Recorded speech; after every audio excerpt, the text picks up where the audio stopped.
Hey everybody, this is the Sliders Review, and I'm here today to talk to you about Star Trek Strange New World Season 4, Episode 4, A Case of Chiaroscuro. I'm not sure how to pronounce that. So this was an interesting episode. This was the noir episode.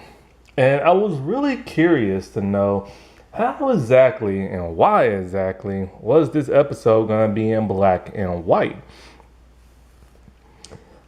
Like, what's going to cause, is this going to be like a holodeck episode? Is it a planet that's black and white?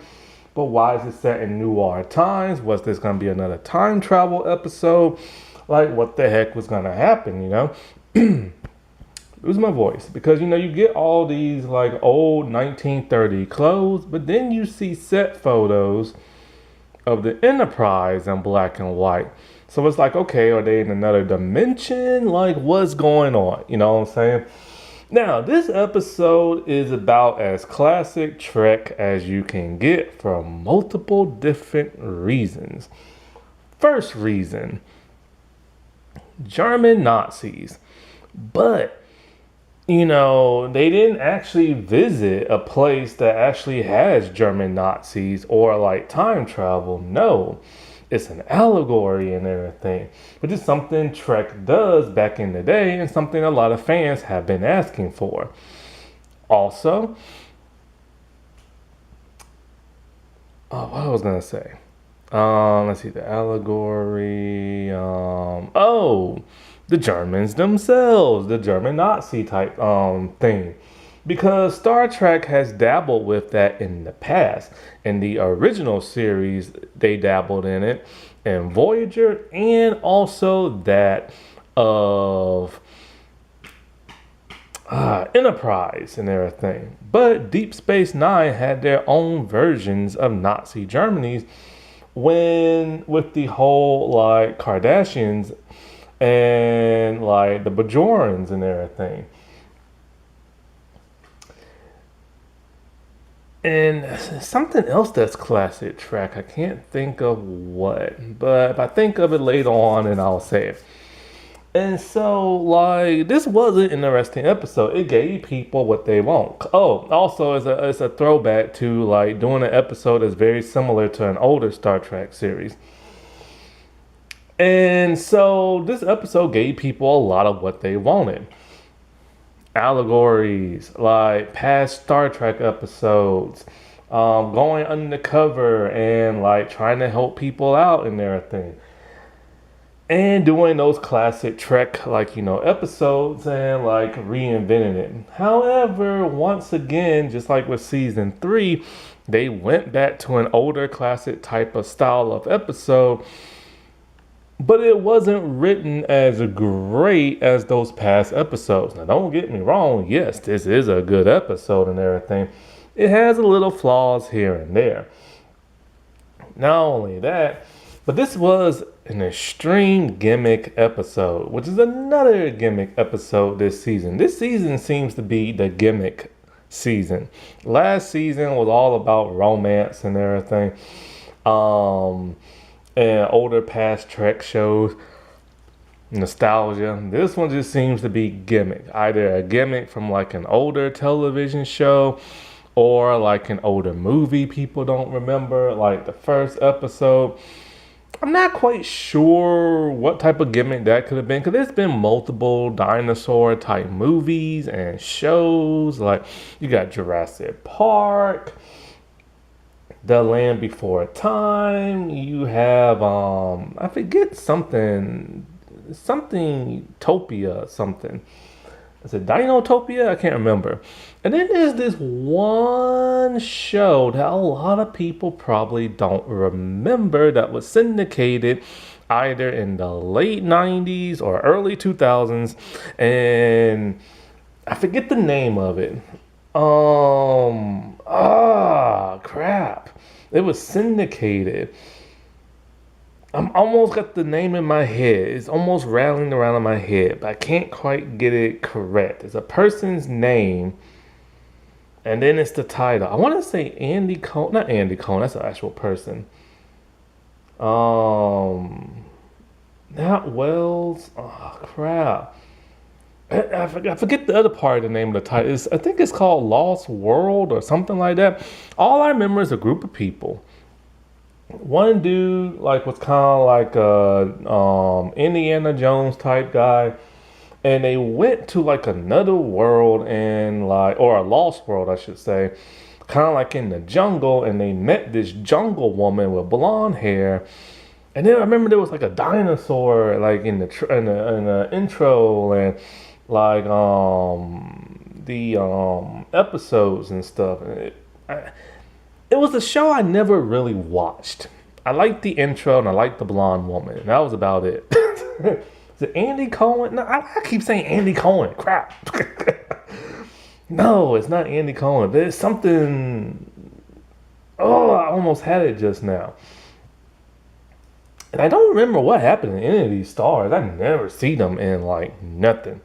But like, yeah, it was a syndicated show. You might be able to find it somewhere, maybe on Roku. I think it's on Roku, I think. Or Tubi. I remember years ago it was on Amazon. I was trying to watch it then. I just couldn't get into it. But that reminds me of like, modern day, and then they go to a place and, oh, look, hey, there's dinosaurs and stuff. And then, of course, like, in the second episode, it's just classic horrors on psychological track. Then, of course, the third was The Hangover and Dude, Where's My Car? And now you got Casablanca and everything else noir style. I do wonder why they did this gimmick episode. Like, there's a slight logical reason as to why they do it. There's radiation coming from a star. So, okay, fine. That makes the planet black and white and makes your perception like see no color.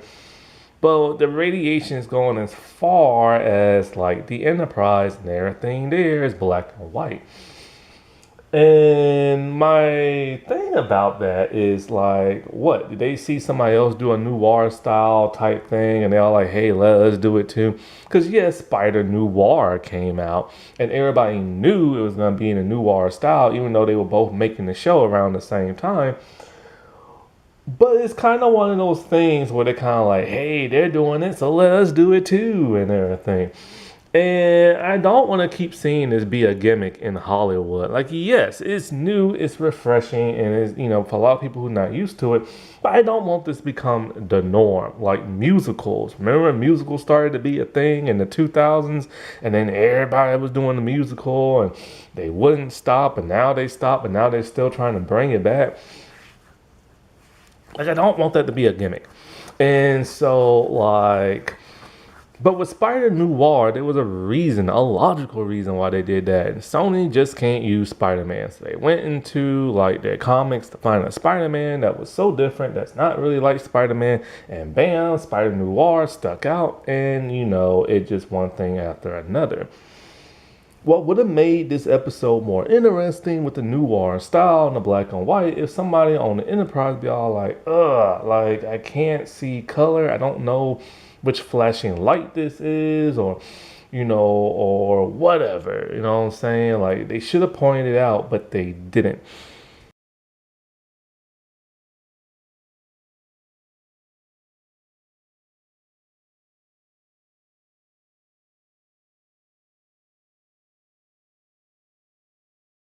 Now, there's an A and a B plot to this story. The A plot is the one down on this Klingon-occupied planet called Matar, I think it's called.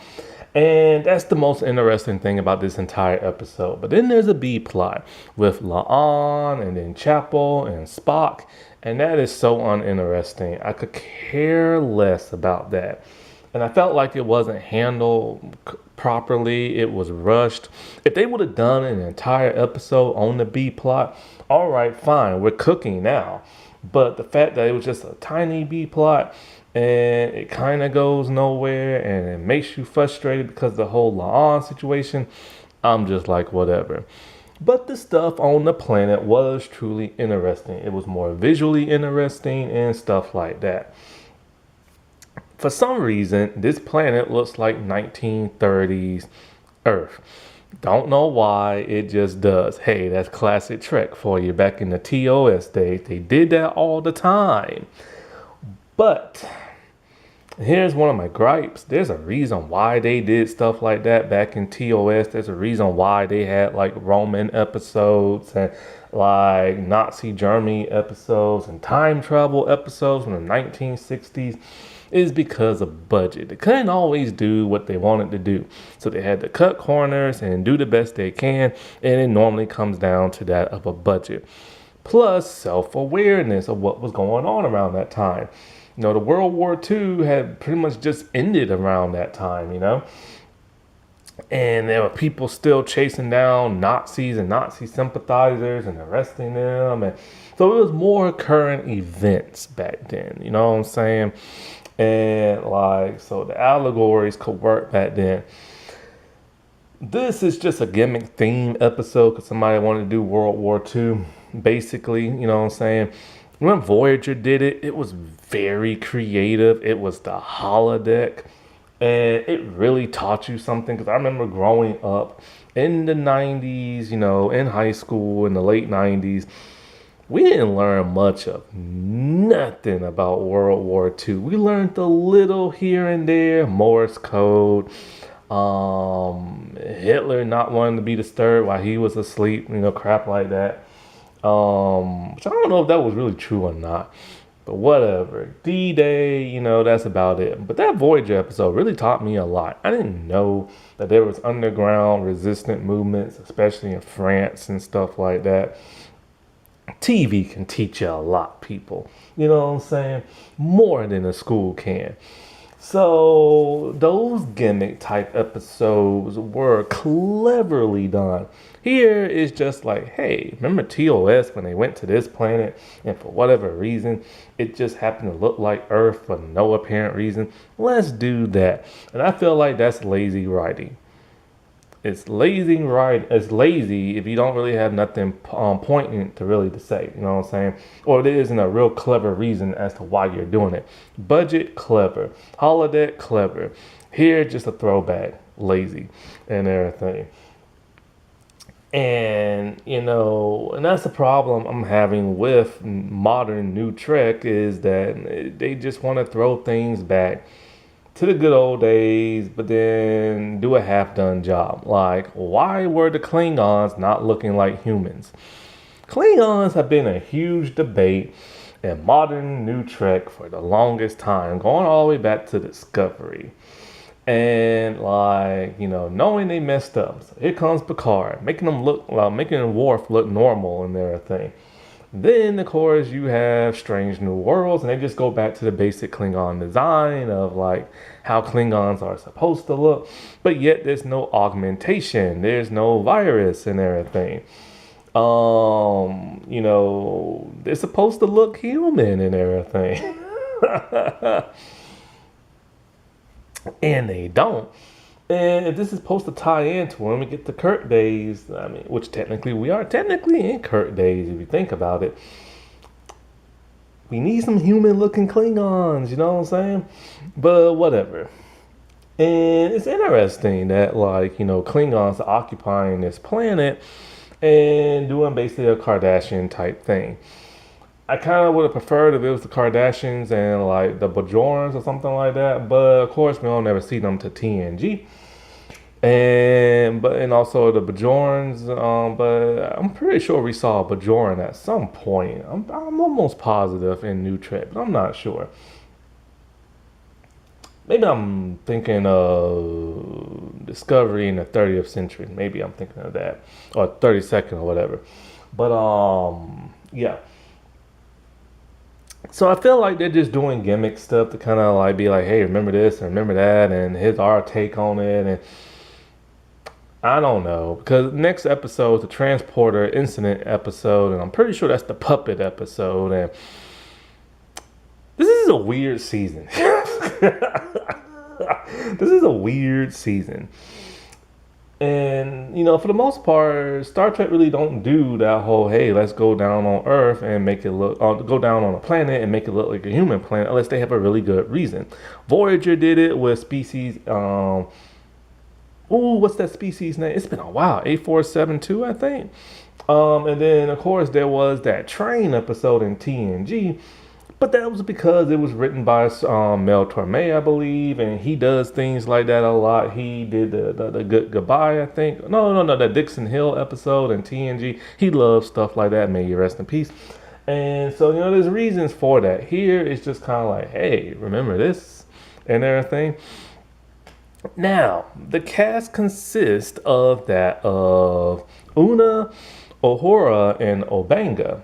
I Obanga is always like, hey, we got a Klingon episode. Let's throw him in because, hey, let's keep reminding everybody he was in the war. He did a lot of bad stuff and, stuff like that. I'm pretty sure we know why he left Enterprise in Kirk days now is because of something that happened in the war. So I can see that coming. Una, this would have been a perfect reason to write Una off the show. Yes, it would have sucked, but there's a reason for that I'll get to a little bit later. And then Uhura. I'll get into her a little bit later too. Now, I feel like La'an should have been on this planet because of what's going on with her and her second guessing herself and being paranoid and stuff like that, overcompensating, and that would have been perfect for this episode because something has to, you want something to go wrong so they can find an escape. You know what I'm saying? But she's stuck on the Enterprise doing her own thing, and I'm just not feeling that. And so I'm gonna get into the B plot first.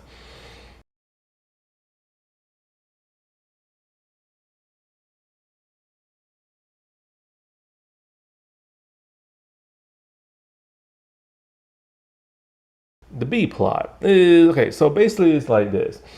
There's a probe, the Enterprise probe, and it's lost somewhere in Klingon occupied space, which sends, number one and Obanga and Uhura off to go get it. Now, on the ship, I believe they find the probe, I believe, but it's been altered. Something has been deleted from it, or so La'an suspects.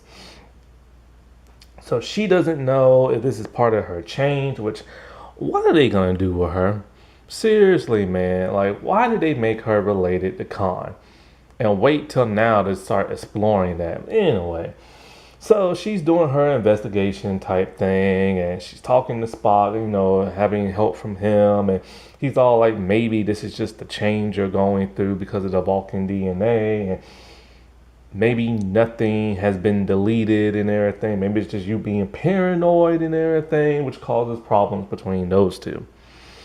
She then later talks to Ortegas and talks to that of Scotty. Those two are just hanging out in the room by themselves because they're buddies now and everything.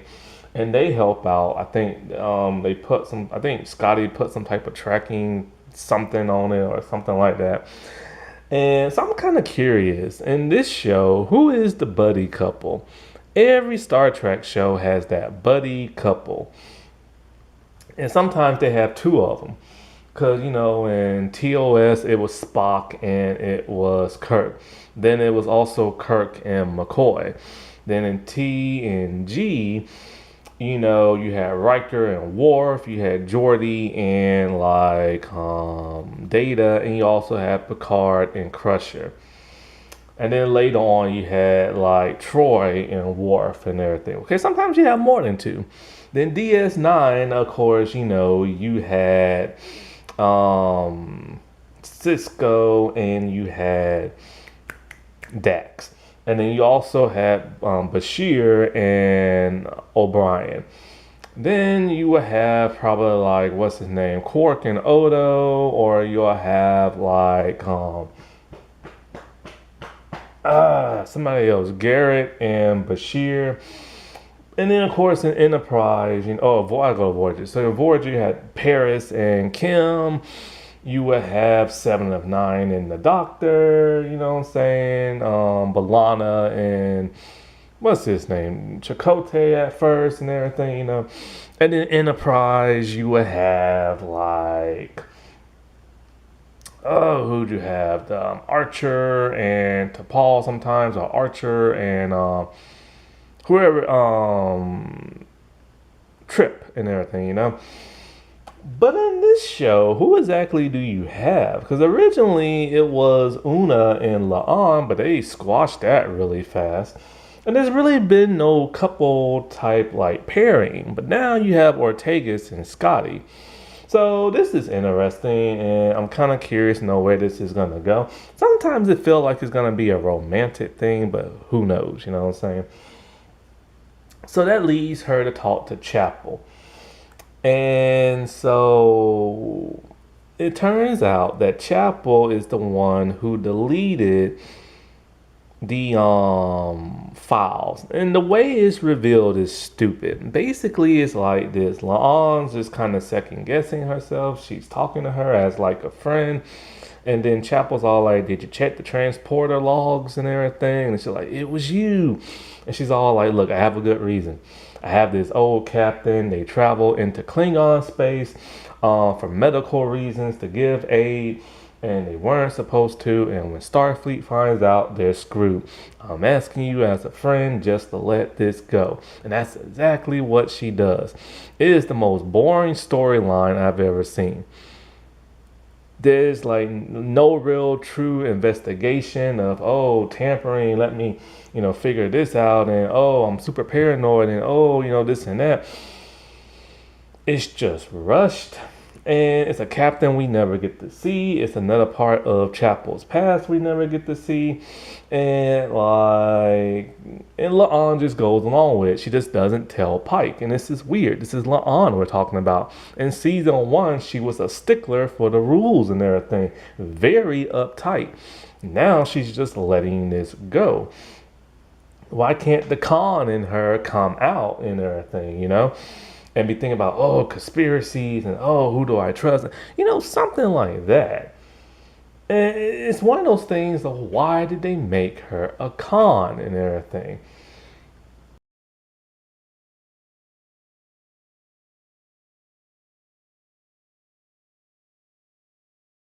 This is why she should have been on the planet. Paranoia, always contradicting herself, aggression, this and that. It would have been nice for, the mission's gone wrong and let's figure something out. So anyway, down on the planet, this alien occupied Klingon occupied type planet. And the people there look human. And it's down in the 1930s. And I don't know what it is. I guess they use CGI for like the city. It looks so digitally fake and everything, but it's nice to have something different. And so while they're there, there's kind of like this barrier field and everything where they can't get back to the shuttlecraft. And so while they're there, they take on clothes of the locals and everything. And they realize, oh, hey, look, Klingons are occupying this place. So they have to kind of play along until they can get back to the shuttlecraft. But there's a problem. The forest barrier field, they can't pass through unless they have this type of like card key.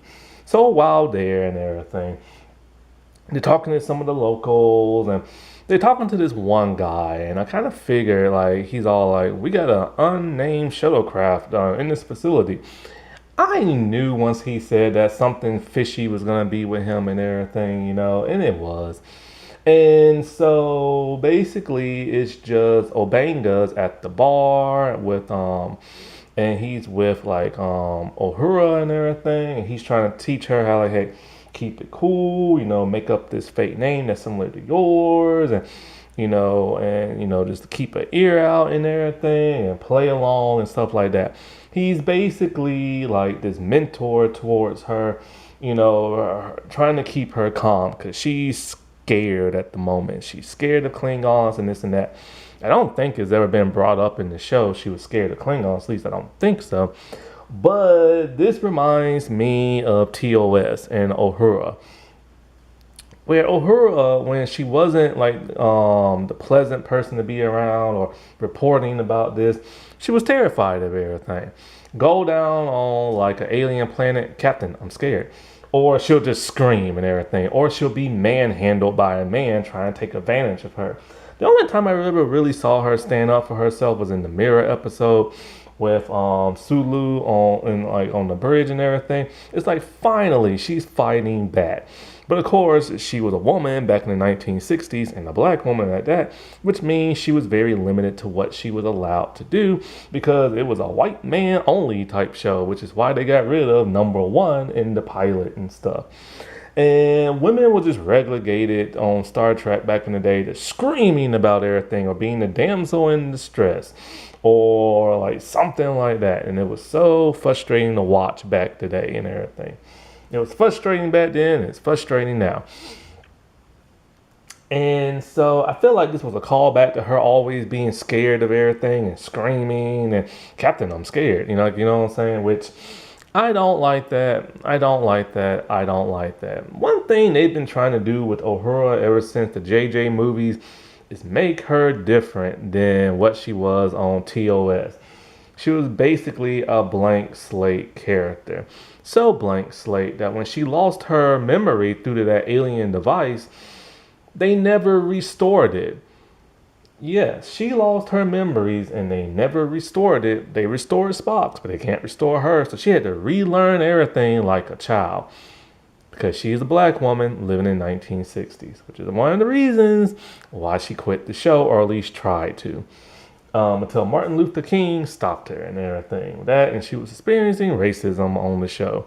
By who? I have my suspicions, but I don't know if it was him. Anyway, so most of the heavy hitting in this episode is done by Una. Now, before they go to the planet, Obanga's all like, oh, you got that promotion to commander. Soon one day he's going to be captain in your own ship. Maybe now he's not going to leave the Enterprise because of the whole Klingon stuff. Maybe he's going to leave because she's going to need a chief medical officer. Who knows, you know? So she's doing the whole undercover thing. And at some point, they had to do like a checkpoint, and they don't have no identification. And Uhura gets taken. And one of the things I like about this in Uhura is that she uses her communication linguistics skills and everything. But it's something I've been wanting to see. They keep doing everything else with Uhura other than communication language type stuff, you know? So it's nice to see her take a Hoshi approach to this and everything. She overhears them talking ancient Klingon or whatever, and she knows exactly what they're going to do. Now, Core is in this episode. Yes, the Core from like TOS and everything. He looks completely different, which is why I say he shouldn't be having no cranial ridges. And his hair should have mimicked the style of how he was back then, but hey, whatever. And so, like, the actor's performance is, like, amazing. And so, like, at some point, this bartender who helps out Una was able to get Uhura a card key pass thing or whatever. This is great because Obanga's all like, yo, we can leave this planet now. We can pass the force field barrier and get back to the shuttlecraft and leave. Una does not want to. Why? Because these people are being oppressed by that of like the Klingons and stuff. And so she wants to help them out. She's starting to look back on like how she was pretending to be like, you know, something she's not because of her DNA and how that would have got her in trouble and stuff like that. And so, like, and of course, Nazi Germany, they hated the Jewish people and everything. But why did the Klingons hate these people? It's never really established. I guess it's just Klingons hating people. Because remember, they hate humans in TOS. And Klingons will just be Klingons, you know what I'm saying? And speaking of Klingons, I hate their outfits. I'm just saying. Anyway. And so, like, she wants to help them out. Now, one of the ways she's able to blend in so perfectly is because, but for some odd reason, they think she is, I think her name is Navette. She looks identical to the wife of the bartender. And I mean, freaking identical, which is weird. And I don't understand why they didn't try to change her appearance of the wife to not look like that of Una. Like, maybe they're all like, yeah, she kind of does look like her a little bit. But no, she looks freaking identical to her, which is just weird.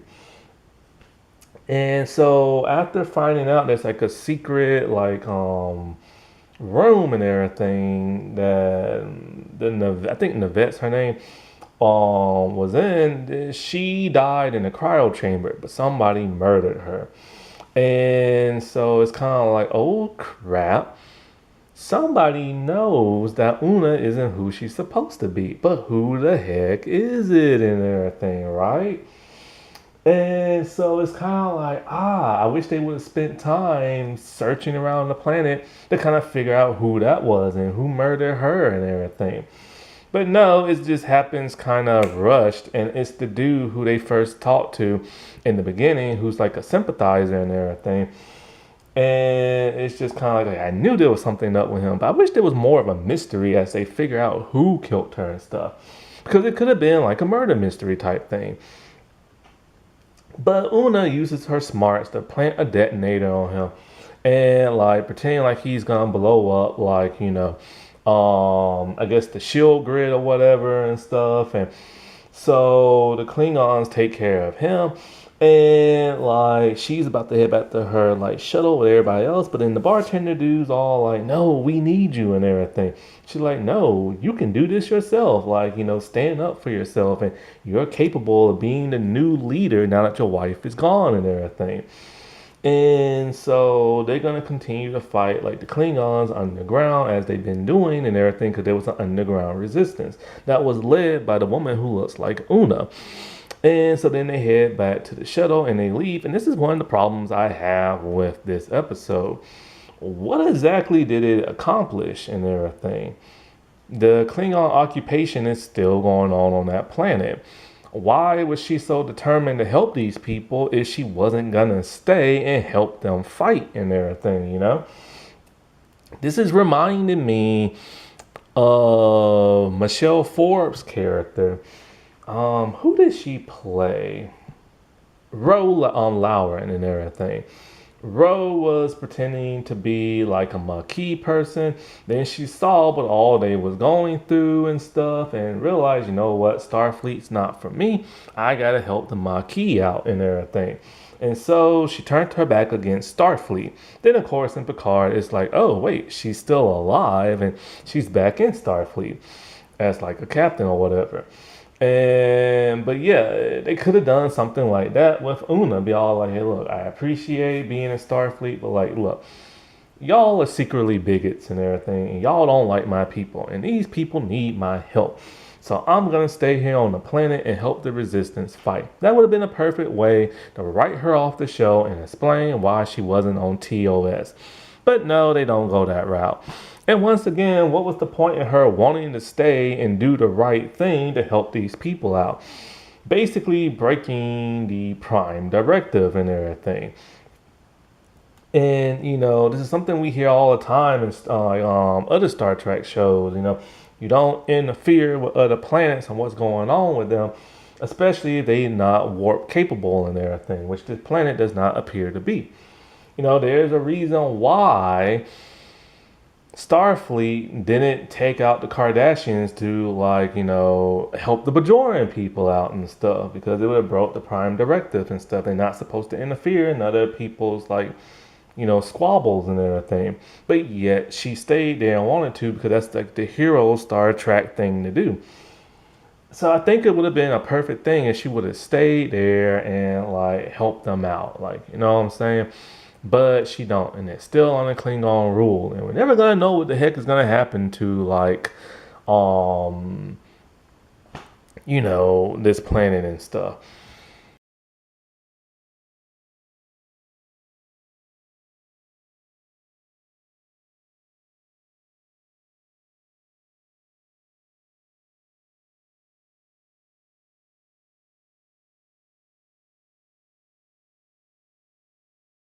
All in all, I do think this was a good episode. It was a Trek episode.